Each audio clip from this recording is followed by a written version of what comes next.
నమస్కారం. Phone in ప్రోగ్రామ్కి watch చేస్తున్నటువంటి చూస్తున్నటువంటి విద్యార్థులందరికీ కూడా స్వాగతం, సుస్వాగతం. మరి ప్రతి వారం లాగానే ఈ వారం కూడా మరి మన టీవీలో టీశాట్లో కావచ్చు మరియు దూరదర్శన్లో కావచ్చు లెసన్స్ అనేటువంటివి టెలికాస్ట్ అయ్యాయి. ఆ టెలికాస్ట్ అయినటువంటి లెసన్స్ లోపల విద్యార్థులకి చాలా సందేహాలు ఉండి ఉంటాయి. మరి ఆ సందేహాలకు సంబంధించి నోట్బుక్స్ లోపల రాసుకొని పెట్టుకోండి. మరి కింద ఏదైతే నంబర్స్ స్క్రోల్ అవుతూ ఉన్నాయో ఆ నంబర్స్కి కాల్ చేసి మీ యొక్క సందేహాలను నివృత్తి చేసుకోండి. అదేవిధంగా మీరు మాట్లాడేటప్పుడు మీ యొక్క పేరు మరియు మీ యొక్క జిల్లా పేరును మెన్షన్ చేయవలసిందిగా కోరుచున్నాము.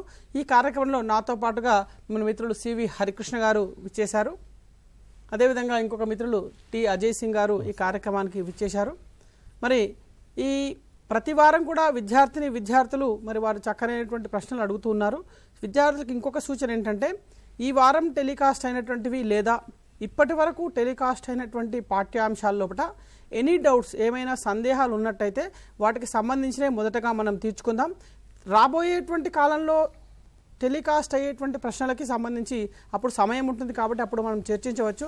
ఎందుకంటే ఇంతకు పూర్వం కూడా చాలామంది టెలికాస్ట్ కానటువంటి సిలబస్ గురించి ఎక్కువగా ప్రశ్నలు వేస్తున్నారు. కాబట్టి విద్యార్థులు ఈ అంశాన్ని కొద్దిగా దృష్టిలో పెట్టుకొని టెలికాస్ట్ అయినటువంటి వాటి లోపల సందేహాలు ఉన్నట్టయితే మీరు అడిగితే రాష్ట్ర వ్యాప్తంగా టీవీలను చూస్తున్నటువంటి పాఠాలు మరి పరీక్ష చూస్తున్నటువంటి విద్యార్థులకు ఎంతగానో సహాయపడతాయి. కాబట్టి మరి విద్యార్థులు ఈ విషయాన్ని ముందుగా గుర్తుంచుకోవాల్సిందిగా కోరుచు. మరి మీ సందేహాలకు సంబంధించి ఆ నెంబర్కు స్క్రోల్ చేయండి. అప్పటి వరకు మరి మన అజయ్ సింగ్ గారు హలో టెలిఫోన్ కాల్ వచ్చింది, మనం రిసీవ్ చేసుకుందాం. హలో భవాని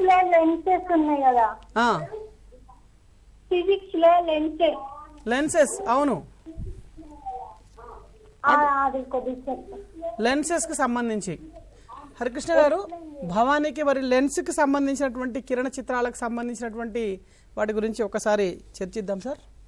ఓకే, మనకు 2 టైప్ ఆఫ్ లెన్సెస్ ఉన్నాయి. మనకు ఆ 2 టైప్స్ ఆఫ్ లెన్సెస్లో ఫస్ట్ది మనకు కాన్వెక్స్ లెన్స్, తర్వాత concave lens.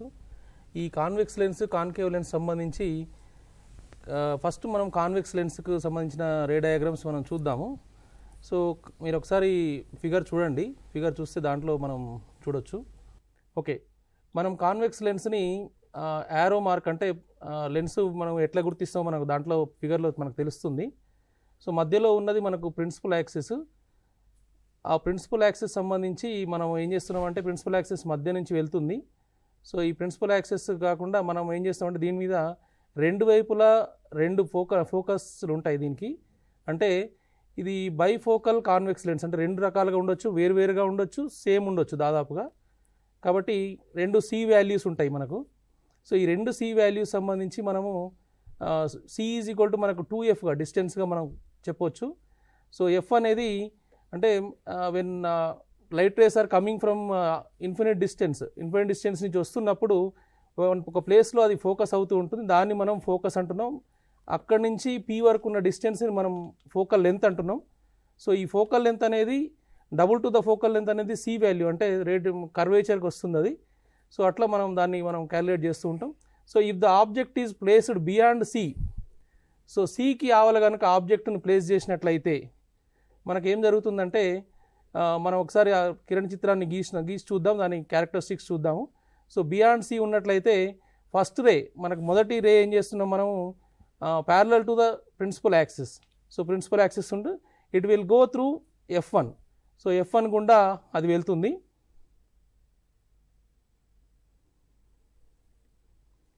So next ray will go through P. So రెండవ రే వచ్చేసి అది P గుండా వెళ్తుంది. ఎక్కడైతే దాన్ని ఖండిస్తుందో అంటే ఆ మీటింగ్ పాయింట్ని మనం ఏం చేస్తున్నామంటే ఇమేజ్గా చూస్తున్నాం. So now image is formed between F and C. F1 C1 మధ్యలో మనకు ఇమేజ్ వచ్చింది. So the characteristics are inverted image, inverted real, diminished and formed between F and C. So ఈ విధంగా ఇమేజ్ ఫార్మేషన్ అనేది బియాండ్ సిలో ఉన్నప్పుడు మనకు image formation అనేది జరుగుతుంది.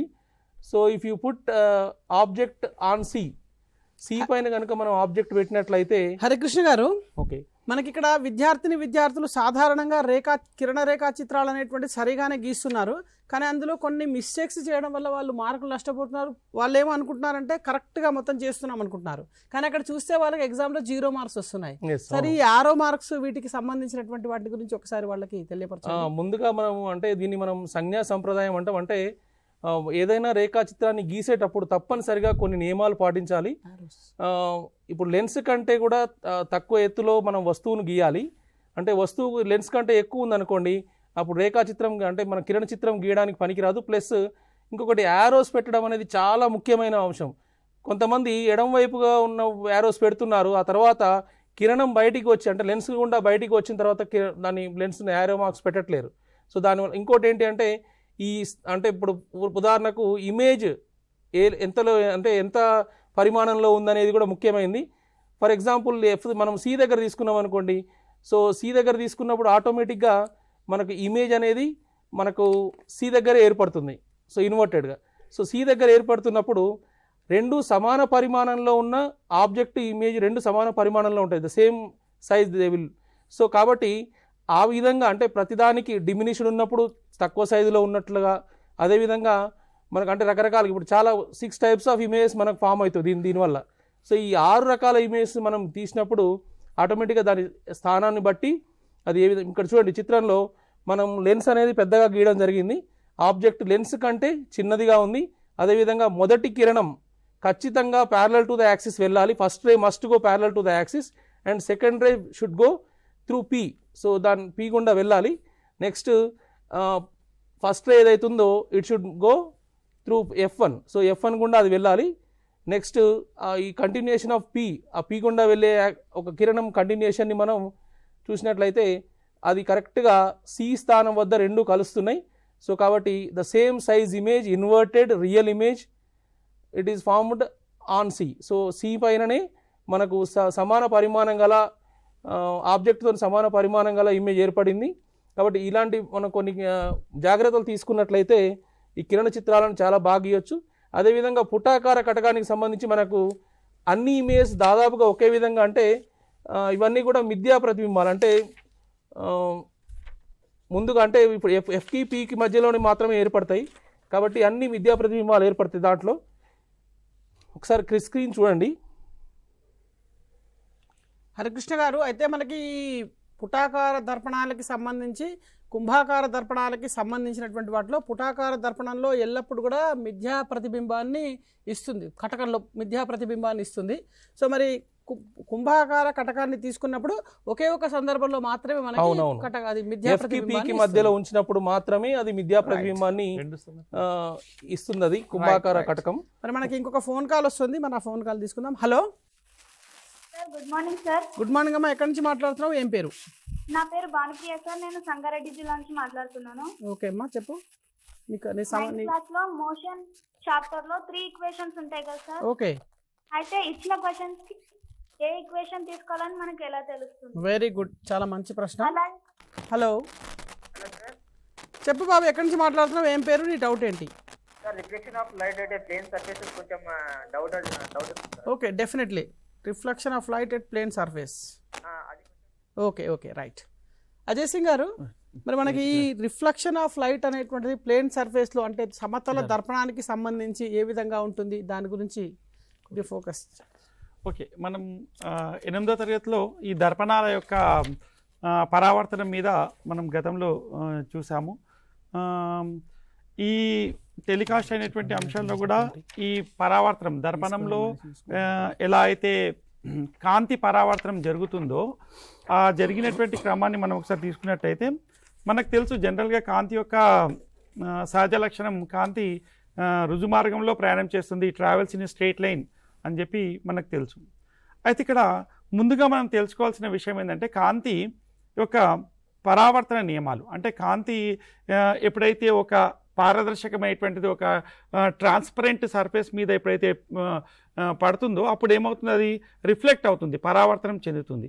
సో ఇక్కడ పతనము చెందడము, పరావర్తనం చెందడం అంటే ఇన్సిడెంట్ అండ్ రిఫ్లెక్షన్ అనేటువంటిది this is the common phenomenon on the of a light when it is fall అనే సర్ఫేస్. అది ట్రాన్స్పరెంట్ సర్ఫేస్. సో ఇక్కడ మనకేమవుతుందంటే ఇక్కడ దర్పణం గురించి చెప్పేటప్పుడు మనం దర్పణాన్ని ఒకవైపు షేడ్ చేస్తున్నాము, రెండో వైపు మనకు పారదర్శకమైనటువంటి ఒక తలం అనేటువంటిది మనకు కనిపిస్తూ ఉంటుంది. ఇందులో ముఖ్యంగా దర్పణాల గురించి తెలిసేటప్పుడు 2 విషయాలు మనము దర్పణ సూత్రాలను మాత్రము మనం ఖచ్చితంగా తెలుసుకోవాల్సిన అవసరం ఉంటుంది. దర్పణ సూత్రాల్లో మొదటిది ఏంటి అంటే, ఎప్పుడైతే ఒక కాంతి కిరణము ఒక దర్పణం పైన పడుతుందో, పడ్డప్పుడు అంటే అది ఎప్పుడు కూడా ఒక కొంత కోణంతో పతనం అవుతుంది. అంటే it will make some angle on the surface of the mirror. ఎప్పుడైతే ఆ యాంగిల్ ఎంత కోణంతో పతనం చెందిందో అంతే కోణంతో అది ఏమవుతుందంటే పరావర్తనం, అంటే వెనక్కి తిరిగి వస్తుంది. అంటే ఇక్కడ ఏంది, పతన కోణం angle of incident is equal to the reflected angle, అంటే పరావర్తన కోణం.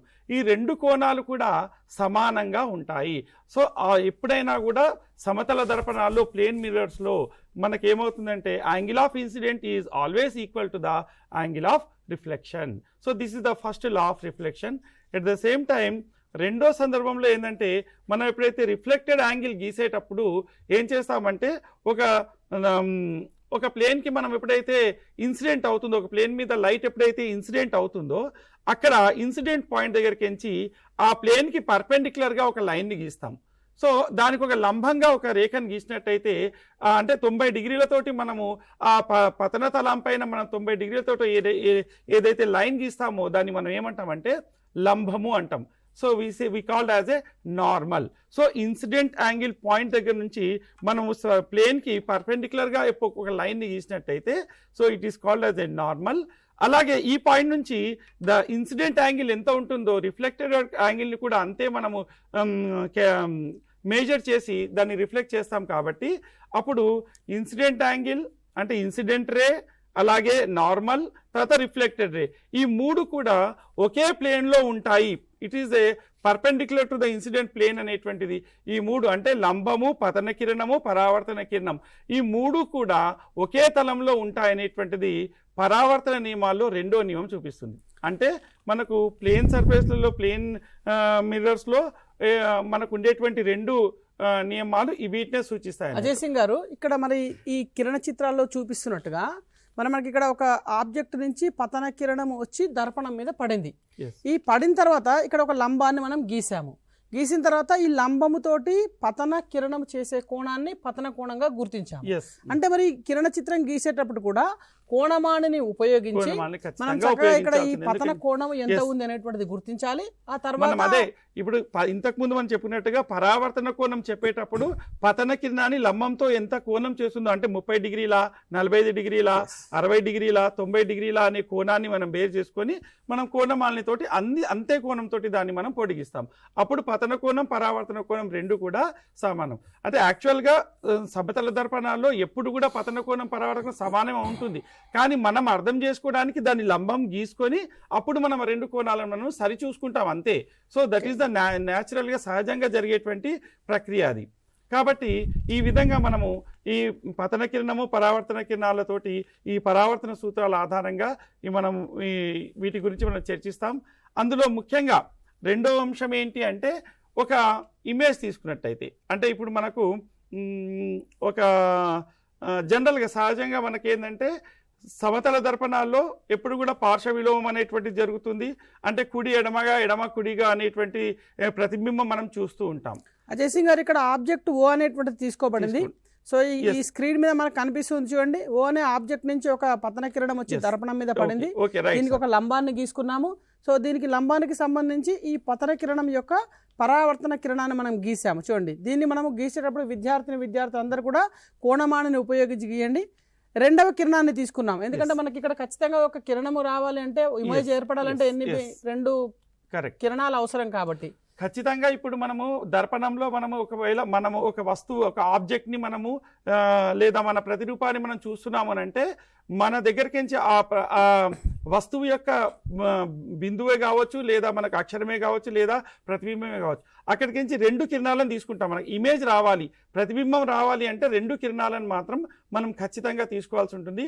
ఒక కిరణాన్ని మనము ఎప్పుడైతే ముందుకు తీసుకెళ్ళి మనం దర్పణ పైన పెడతామో అక్కడ మనం ఖచ్చితంగా ఒక నార్మల్ గీసుకోవాలి. అలాగే అక్కడికించి ఎంత కోణంతో పతనం ఉందో ఆ కోణాన్ని పరావర్తన కోణం తీసుకొని అక్కడికించి దాన్ని ఆ లైన్ని మనం ఎక్స్టెండ్ చేస్తూ ఉంటాం. అలాగే రెండో కిందాన్ని కూడా మనం తీసుకొని ఆ రెండో కిందాన్ని కూడా మనం లంబం ద్వారా మళ్ళీ మనం పరావర్తన కోణాన్ని తీసుకొని ఆ రెండు అక్కడ చూడండి అక్కడ డాట్లతో సూచించేటువంటి ఆ కిరణాలు ఏవైతే ఉన్నాయో, ఎందుకంటే రిఫ్లెక్టెడ్ యాంగిల్ని మనం పొడిగిస్తున్నాం. మనం ఒకవేళ ముందు వైపు దర్పణం ముందు వైపు పొడిగిస్తే అది అనంత దూరంలో రెండు ఎక్కడ కూడా కలవవు. కానీ దర్పణం లోపలికి తీసుకెళ్ళినట్టయితే ఆ రెండు బిందువులు ఏదో ఒక స్థానంలో కలుస్తాయి. అంటే పొడిగించబడినటువంటి పరావర్తన కిరణాల యొక్క స్థానం అనేటువంటిది ఆ రెండు కిరణాల నుంచి వచ్చేటువంటి పొడిగించబడినటువంటి ఆ డాట్ లో మీకు అక్కడ స్పష్టంగా కనిపిస్తుంది చిత్రంలో. ఆ డాట్స్ ఏవైతే రెండు ఎక్కడైతే కలుస్తాయో ఆ కలిసేటువంటి ప్రదేశం అనేటువంటిది మనకు ప్రతిబింబాన్ని సూచిస్తుంది. సో ఈ విధంగా సమతల దర్పణాల్లో మనం ప్రతిబింబాన్ని మనం గీస్తాము. ఇది మనకు టెక్స్ట్ బుక్ లో కూడా క్లియర్ గా ఉంది. 1-2 ఉదాహరణలు కూడా ఉన్నాయి కాబట్టి విద్యార్థులు దాని మీద ఒకసారి 1-2 సార్లు ప్రాక్టీస్ చేయవలసిందిగా కోరుకుంటూ. ఇంకొక ఫోన్ కాల్ వస్తుంది, మనం తీసుకుందాం. Hello hello, good morning sir. Good morning అమ్మా, ఎక్కడి నుంచి మాట్లాడుతున్నావు, ఏం పేరు? నా పేరు నందిని, హైదరాబాద్ నుంచి మాట్లాడుతున్నాను. Yes, what is your doubt? My doubt is that నేను 9th క్లాస్ లోంచి law of conservation of momentum topic ని ఎక్స్ప్లెయిన్ చేయాలని కోరుకుంటున్నాను. ఓకే, హరికృష్ణ గారు, మరి మనకు ఇంతకుముందు విద్యార్థులు మోషన్స్కి సంబంధించినటువంటి ప్రశ్నలు అడిగారు. హలో హలో బాబు చెప్పు, ఎక్కడి నుంచి మాట్లాడుతున్నావు, ఏం పేరు? Sir Vardhan sir from Kamareddy district sir. Okay, what is your doubt?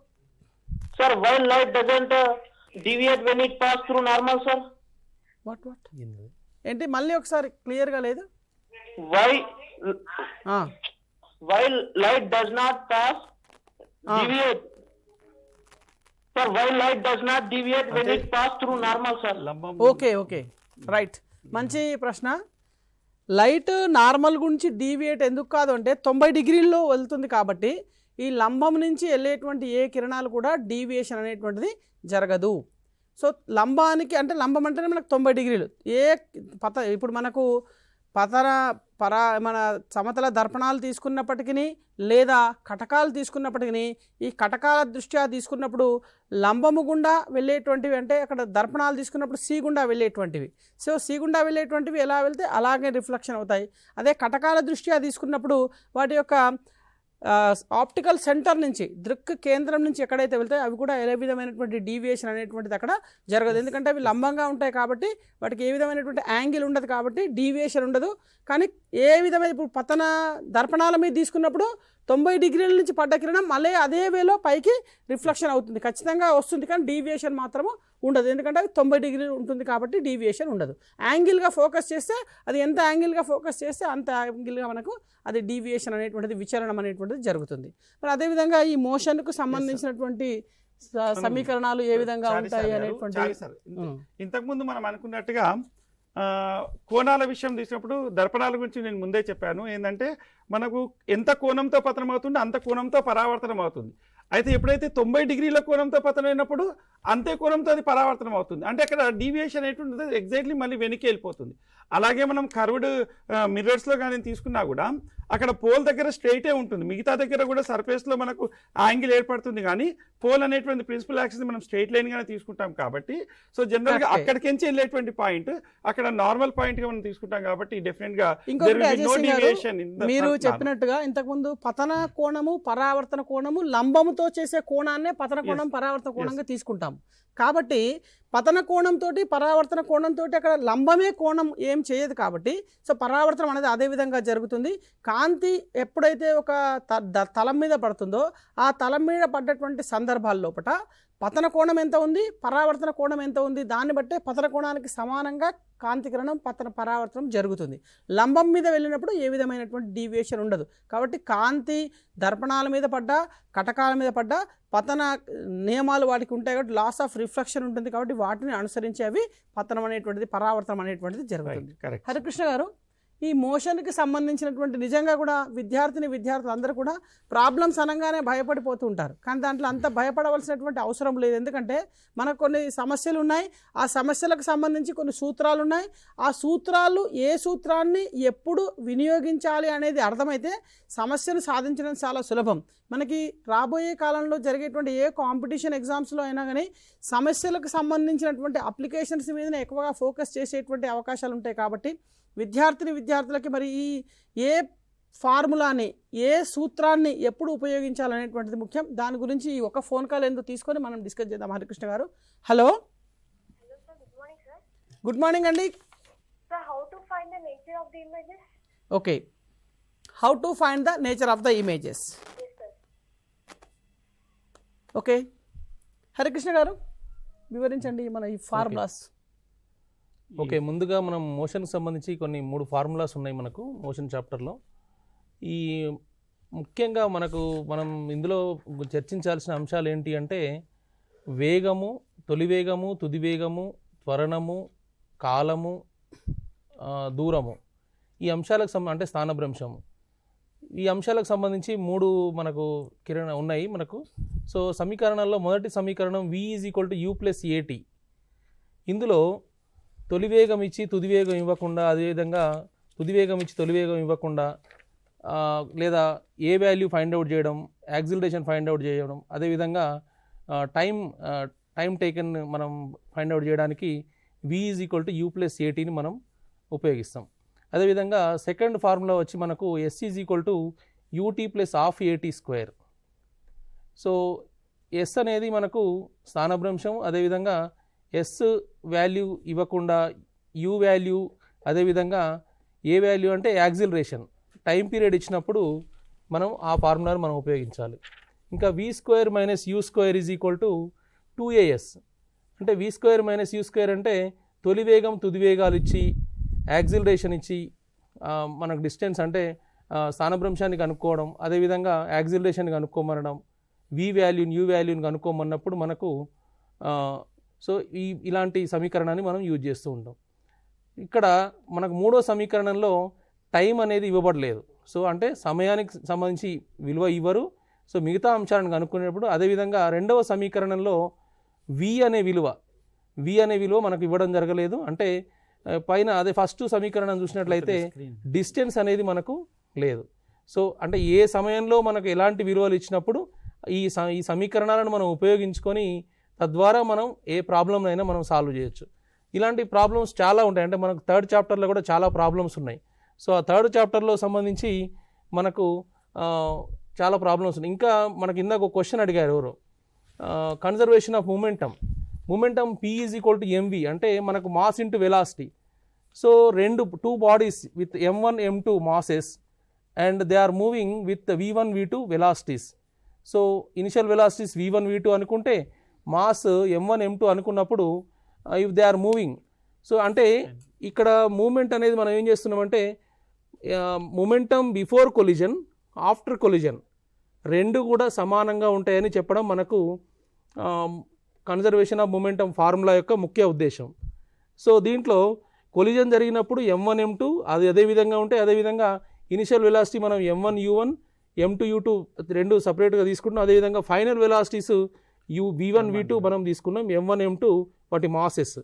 So initial velocities ఇనిషియల్గా మనకు m1 u1 అనేది దాని వెలాసిటీస్ సంబంధించి దాని యొక్క p వాల్యూ అంటే మూమెంటం. అదేవిధంగా m1 m2 u2 అనేది m2 అనే ఒక వస్తువు యొక్క మూమెంటం. అదేవిధంగా ఆఫ్టర్ కొలిజన్ తర్వాత ఏమవుతుందంటే m1 v1 m1 అనే ఒక ఆబ్జెక్ట్ యొక్క మూమెంటంగా మారుతుంది. అదేవిధంగా m2 v2 అనేది ఆఫ్టర్ కొలిజన్ అంటే కొలిజన్ తర్వాత దాని యొక్క మూమెంటంగా మారుతుంది. సో మన ఫార్ములా ఏంటి అంటే before collision momentum equal to after collision momentum they should be equal. So కాబట్టి m1 u1 + m2 u2 = m1 v1 + m2 v2.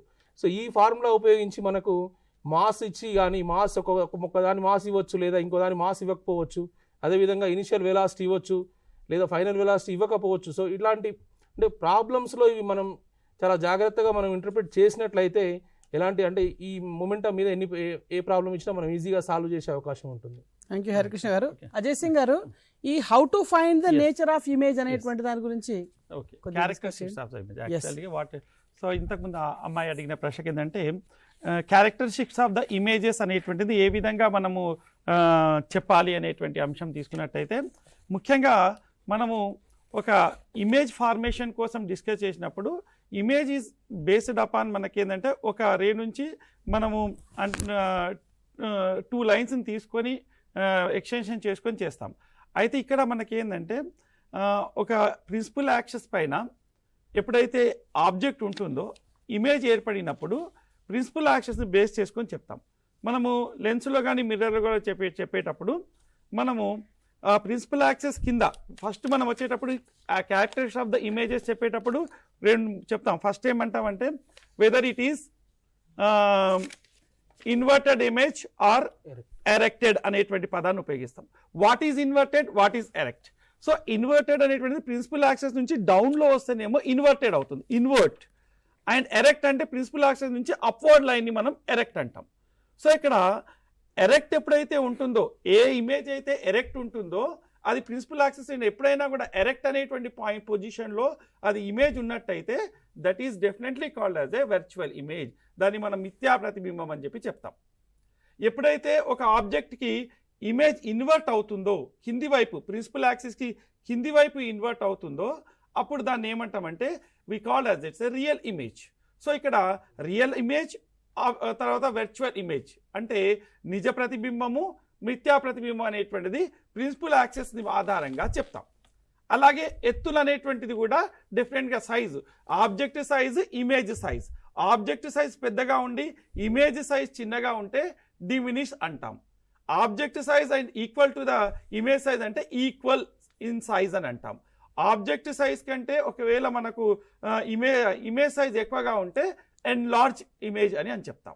So this is based upon ఇక్కడ మనం ప్రిన్సిపల్ యాక్సెస్ ఆధారంగా అది ఇన్వర్టా, ఎరెక్టా, అలాగే డిమినిషా, ఎన్లార్జా, రియలా, వెర్చువల్ అనేటువంటి ఈ 4 అంశాలు. అజయ్ సింగ్ గారు, ఈ ఆవర్ధనాన్ని బేస్ చేసుకొని కూడా మరి ఈ ప్రతిబింబ లక్షణాన్ని ఎలా చెప్పొచ్చో చూద్దాం. ఒక ఫోన్ కాల్ తీసుకుందాం చివరిగా. Hello hello, good morning sir. Good morning అమ్మా, ఎక్కడి నుంచి మాట్లాడుతున్నావు, పేరు? Sir, I am Vaishnavi from Narayanpet. Okay, what is your doubt? Sir, from 10th class first chapter, derivation of mirror formula. Okay, mirror formula. Okay. Next. Okay, next ఇంకొక phone call. Hello hello Hello. చెప్పండి, ఎక్కడి నుంచి మాట్లాడుతున్నారు, ఏంటి, what is your doubt? Sir, నా పేరు Srivalli. I am from Adilabad. Okay, Derivation of formula for curved mirrors అది formula చెప్పండి sir. What mirror formulas. Okay okay curved okay, right. 2 Harikrishna గారు, మిర్రర్ ఫార్ములాస్కి సంబంధించి జనరల్గా అయితే ఒక చిన్న సూచన ఏంటంటే, మన టెక్స్ట్ బుక్లో ఉన్నటువంటి ఫార్ములాస్ ఏవైతే డెరివేషన్స్ ఉన్నాయో, ఈ డెరివేషన్స్ అనేటువంటివి ఓన్లీ మనకి తెలుసుకోవడానికి, వాటి నేచర్ ఎలా ఉంది అనేటువంటిది డెరివేషన్ అనేటువంటిది ఉపయోగపడుతుంది కాబట్టి ఇచ్చారు. ఇలాంటివి ఎగ్జామ్స్లో ఏమీ అడగరు కాబట్టి విద్యార్థులకు అవగాహన ఉండాలి అనేటువంటి ఉద్దేశంతో మనం అడగడం జరిగింది. ఈ డెరివేషన్ పార్ట్ అనేటువంటిది ఇటు టుక్ ½ an hour టైం మనకి. ఎందుకంటే మనకి మిర్రర్ ఫార్ములాకి సంబంధించినటువంటి డెరివేషన్ రావాలి అంటే త్రిభుజాలకు సంబంధించినటువంటి సర్వ సమానత్వం అనేటువంటి ధర్మాల గురించి వివరించుకొని దాన్ని బేస్ చేసుకొని మనం అక్కడ ఆ త్రిభుజాల సర్వ సమానత అంటే సిమిలారిటీస్ ఆఫ్ ట్రయాంగిల్స్ని బేస్ చేసుకొని మనం దాన్ని డెరైవ్ చేయడం అనేటువంటిది జరిగింది. ఈ మిర్రర్ ఫార్ములా కనుక మనం తీసుకున్నట్టయితే 1/f = 1/v + 1/u అనేటువంటి ఫార్ములాని మనం తీసుకోవడం జరిగింది. సో ఎగ్జామినేషన్ పర్పస్ కావచ్చు లేదా ఫర్దర్గా మనకు కావాల్సినటువంటి పర్పస్లో ఈ ఫార్ములాని మాత్రం యూజ్ చేసుకుంటాము. ఈ ఫార్ములాని డెరివేషన్ అనేటువంటిది మనకి ఈ ఫోన్ కాల్లో ఒక 1 minute 2 minutesలో అది కంప్లీట్ అయ్యేటువంటి ప్రాసెస్ కాదు కాబట్టి మరి ఈ ఫార్ములాని మరి మనం ఎందుకు ఉపయోగిస్తున్నాం ఎట్లా అనేది ఒక డిస్కస్ చేయవచ్చు. మీకు ఈ క్లారిఫికేషన్కి వెళ్ళాలంటే మరి తరగతి గదిలో మరి మీ టీచర్ ఉంటారు కాబట్టి అప్పుడు అడగండి. ఇక్కడ ఒక క్లారిఫికేషన్ ఇవ్వదలుచుకున్నాం ఏంటంటే, చాలామంది విద్యార్థులు పరీక్షల లోపల మనకి మిర్రర్ ఫార్ములా మరియు లెన్స్ ఫార్ములా దగ్గర చాలా కన్ఫ్యూజ్ అయిపోయి మిర్రర్కి సంబంధించి లెన్స్ ఫార్ములా యూజ్ చేస్తున్నారు, లెన్స్కి సంబంధించి మిర్రర్ ఫార్ములా యూజ్ చేస్తున్నారు. ఒకసారి స్క్రీన్ చూడండి, ఇక్కడ ఇది ఇచ్చినటువంటిది ఇది మిర్రర్ ఫార్ములా, ఇది మిర్రర్స్కి ఉపయోగిస్తాం. ఎక్కడైతే లెన్స్కుందో అప్పుడు సేమ్ ఉంటుంది, బట్ ఒక సింబల్ మాత్రం చేంజ్ ఉంటుంది. ఇది లెన్సెస్కి ఉపయోగిస్తాం మనం. చూడండి ఇక్కడ కటకాలకి ఇది ఉపయోగిస్తాం 1/f = 1/v - 1/u. రెండవది దర్పణాలకి మిర్రర్స్కి 1/f = 1/v + 1/u. అయితే సమస్య సాధనలో ఇంపార్టెంట్ ఏంటంటే FVUల యొక్క సంజ్ఞా సాంప్రదాయం అనేటువంటి చాలా ఇంపార్టెంట్. అంటే ఈ సంజ్ఞా సాంప్రదాయం పాటించేటప్పుడు సైన్ కన్వెన్షన్ అనేటువంటిది the most important thing. Sign convention అనేటువంటిది లైట్ రేకి ఆపోజిట్ డైరెక్షన్లో మనం మెజర్ చేస్తే మైనస్ తీసుకుంటాము, లైట్ రేను మెజర్ చేస్తే మనము పాజిటివ్గా తీసుకుంటాము. సెకండరీ ప్రిన్సిపల్ యాక్సిస్ నుంచి పైకి మెజర్ చేస్తే పాజిటివ్ తీసుకుంటాము, ప్రిన్సిపల్ యాక్సిస్ నుంచి కిందికి మెజర్ చేస్తే నెగిటివ్ తీసుకుంటాము. సో మనకు ఇచ్చినటువంటి సమస్యలో సందర్భాన్ని అనుసరించి whether it is in the direction of the light or opposite direction of the light, whether it is above principal axis or below the principal axis, దీన్ని బేస్ చేసుకొని సైన్ కన్వెన్షన్ని ఫాలో కండి. ఆ విధంగా ఫార్ములాస్ లోపల ఇచ్చినటువంటి విలువలు ప్రతిక్షేపించండి.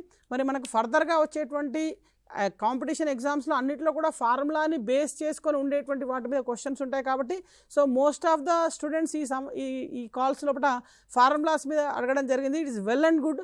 చాలామంది విద్యార్థులు కూడా those who are wanted to participate in the competition examinations you more focus on the particularly applications అనేటువంటిది చాలా ఇంపార్టెంట్. మనకి ఇంటర్మీడియట్ లెవెల్కి వెళ్ళినప్పుడు మెడిసిన్ కావచ్చు, ఇంజనీరింగ్ కావచ్చు, పాలిటెక్నిక్ కావచ్చు, ఏ రకమైనటువంటి కాంపిటీషన్ ఎగ్జామ్స్ రాసినా కానీ ఇలాంటి క్వశ్చన్స్ అన్ని కూడా ఫార్ములాస్ బేస్ చేసుకొని అప్లికేషన్స్ మీద ఉంటాయి కాబట్టి it is well and good. Programme లో కూడా మనం ఒక టోటల్ అప్లికేషన్స్ మీద ఒక రైట్ రాబోయేటువంటి దాంట్లో కూడా మేము కూడా అదే ప్లాన్ చేస్తున్నాము. ఏంటంటే చాలా మంది ఈజీ కష్టం అనుకుంటున్నారు కానీ ఈ ముఖ్యంగా స్టేజీ పరంగా మేము చెప్పడం ఏంటంటే సమస్య సాధన ఫిజిక్స్లో ఇప్పుడు up to 10th class level వరకు ఉన్నటువంటి చాలా సులభం.